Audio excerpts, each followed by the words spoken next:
ప్రస్తుతం ఇప్పుడు హైదరాబాద్లో ఉన్నటువంటి టాప్ అంటే ఏంటంటే ఈ టాప్ 3 సెలబ్రిటీస్ ఎవరైతే ఉన్నారో వీళ్ళ మీద ఒక్కొక్క మహిళలు అయితే అంటే బాధితురాలు అయితే వచ్చి కేసు పెట్టి మాకు న్యాయం జరగాలంటూ పెట్టిన దాఖలాలు అయితే మనకు కనిపిస్తూ ఉన్నాయి. సో ప్రస్తుతం హర్ష సాయి అయితే ఎక్కడ అంటే ఏంటంటే హర్ష సాయి కానీ ఎక్కడ ప్రస్తుతానికి ఆచూకీ అయితే తెలగలేదు. హర్ష సాయి కోసం పోలీసులందరూ గాలిస్తూనే ఉన్నారు. యువతి నా దగ్గర 2 కోట్ల రూపాయలు తీసుకొని నన్ను పెళ్లి చేసుకుంటానని చెప్పి మోసం చేశాడు, నన్ను లైంగికంగా వాడుకున్నాడు అని చెప్పేసి అయితే అంటే కేసు అయితే పెట్టడం జరిగింది. మొత్తంగా ఏంటంటే ఈ కేసు చూసుకున్నట్లయితే అంటే ముందస్తుగా అంటే ఏంటంటే ఎఫ్ఐఆర్ ఫైల్ చేసిన విధానం ప్రకారం నార్సింగ్ పోలీసులు చూసుకున్నట్లయితే బాధితురాలు గత అంటే 2-3 సంవత్సరాల నుంచి ఇద్దరు రిలేషన్లోనే ఉన్నారు. సో దానికి సంబంధించే ఆయన సినిమా ఫంక్షన్లో కూడా ఆవిడ రావడం జరిగింది. సినిమా ఫంక్షన్కి వచ్చిన తర్వాత అప్పటి నుంచి వాళ్ళ సాన్నిధ్యం అంతకు ముందు నుంచేలే ఉంది. ఆ ముందు నుంచే ఉన్న తర్వాత అదే సాన్నిధ్యంతో డబ్బులు పెట్టడం జరిగింది. అదేవిధంగా వాళ్లకు అంటే ఉన్నటువంటి రిలేషన్షిప్ బాగున్నప్పుడు ఇద్దరు లవ్లో కూడా ఉండడం జరిగింది. బట్ ఇప్పుడు మాత్రం నన్ను మోసం చేశాడని చెప్పి యువతి అయితే ఫిర్యాదు చేయడం అయితే జరిగింది. ఇప్పుడు ప్రస్తుతం హర్ష సాయి కోసం పోలీసులు అయితే గాలిస్తూ ఉన్నారు.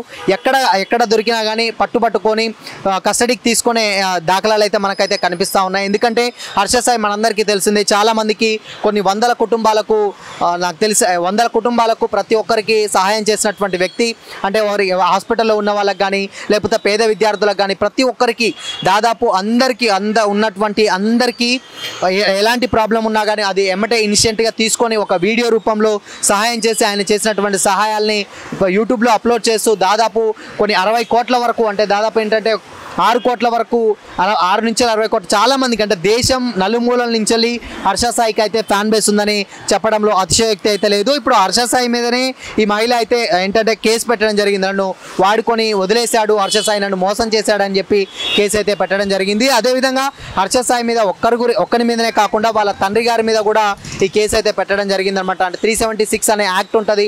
సో అది పెట్టిన తర్వాత ఏంటంటే ముందస్తు అంటే ఏంటంటే కేసు పెట్టిన తర్వాత ఫస్ట్ కస్టడీకి అయితే తరలిస్తారు. రీసెంట్గా జానీ మాస్టర్ విషయంలో కూడా అదే జరిగింది.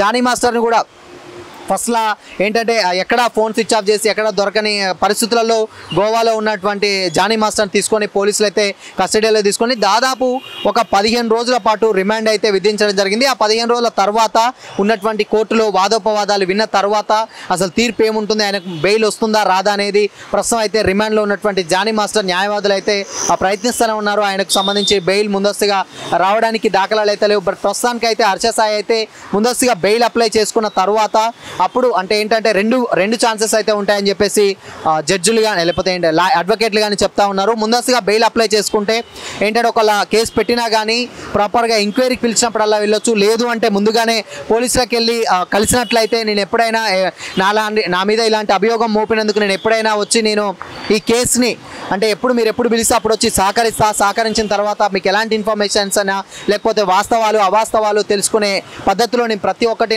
నా సైడ్ నుంచి నేను కంప్లీట్గా మీకు సహకరిస్తామని చెప్తే అప్పుడు కూడా దానికి 2 విధాలుగా ఆప్షన్స్ ఉన్నాయని చెప్పేసి అయితే అడ్వకేట్స్ అయితే చెప్తా ఉన్నారు.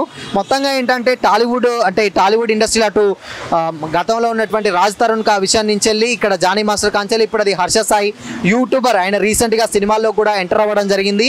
సో ఎంటర్ అయిన తర్వాత కూడా ఇది మొత్తం సినీ ఇండస్ట్రీకే వరుసగా ఒక్కొక్కటి తీగలాగితే డొంక కదిలినట్టుగా ఒక్కొక్కరైతే అంటే ఉన్నటువంటి వాళ్ళ గతంలో జరిగినటువంటి రిలేషన్స్ని ఇప్పుడు వాళ్ళ మీద కేసులు అయితే పెట్టడం అయితే జరుగుతూ ఉన్నది.